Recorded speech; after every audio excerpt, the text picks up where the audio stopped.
Мына, элестетип көрүңүзчү, миңдеген жылдар мурун, байыркы Кыргызстандын кеңири өрөөндөрүндө, жалоолорунда менин ата-бабаларым жылдыздарды изилдеп, татаал шаймандарды жасап, аман калууну жана акылмандыкты үйрөткөн окуяларды муундан муунга өткөрүп беришкен. Алардын кызыгуусу илимдин алгачкы формаларын жараткан, убакытты өлчөө, аба ырайын алдын ала айтуу жана айланабыздагы дүйнөнү түшүнүү. Бүгүнкү күнгө чейин жетели. Куралдар башкача, бирок ошол эле ачылыш руху жашап келет. Азыр мени заманбап архитектура, санарип экрандар жана билимдин жаңы чеги курчап турат. Жасалма интеллект, ЖИ. Анда ЖИ деген эмне?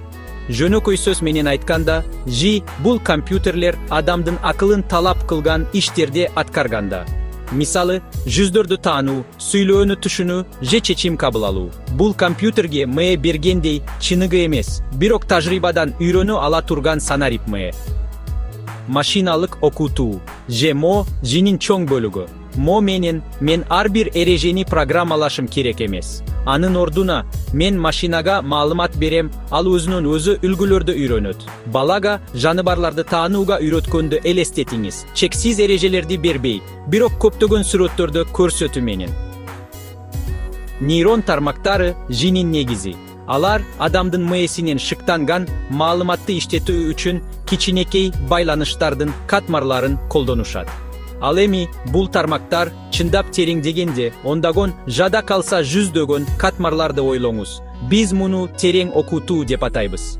ЖИ уна айдоону же тилдерди адамдардай эле которууну ушундайча үйрөнөт. Мен күн сайын колдонгон бир тармак табигый тилди иштетүү, ЖТТ. ЖИ адамдын сүйлөөсүн же текстин ушундайча түшүнөт жана ага жооп берет. Телефонуңуз менен сүйлөшкөндө же которма колдонмосун колдонгонуңузда ТТ көшөгө артында иштейт. Андан кийин компьютердик көрүү бар. Ал машиналарга сүрөттөрдү же видеолорду көрүүгө жана чечмелөөгө жардам берет.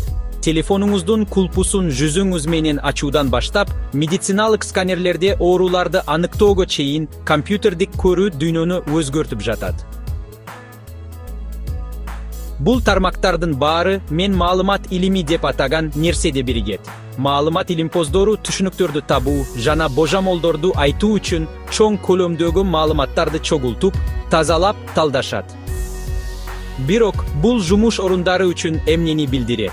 Кээ бир ролдор коркунучта. Мисалы, маалымат киргизүүчү кызматкерлер, телемаркетологдор, кассирлер, туристтик агенттер жана ал тургай жөнөкөй фабрика жумушчулары.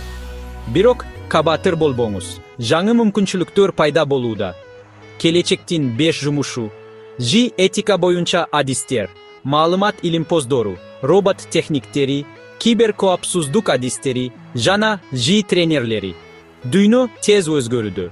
Менин ата-бабаларым бир кезде жооп издеп жылдыздарга карашкан. Азыр мен технологияга карайм. ЖИ жөн гана курал эмес. Бул биз үчүн чогуу үйрөнүүнүн, өнүгүүнүн жана келечекти калыптандыруунун жаңы жолу экенин билем. Демек, сиз ЖИ сабаттуулугун өздөштүрүүгө жана бул укмуштуу окуянын бир бөлүгү болууга даярсызбы?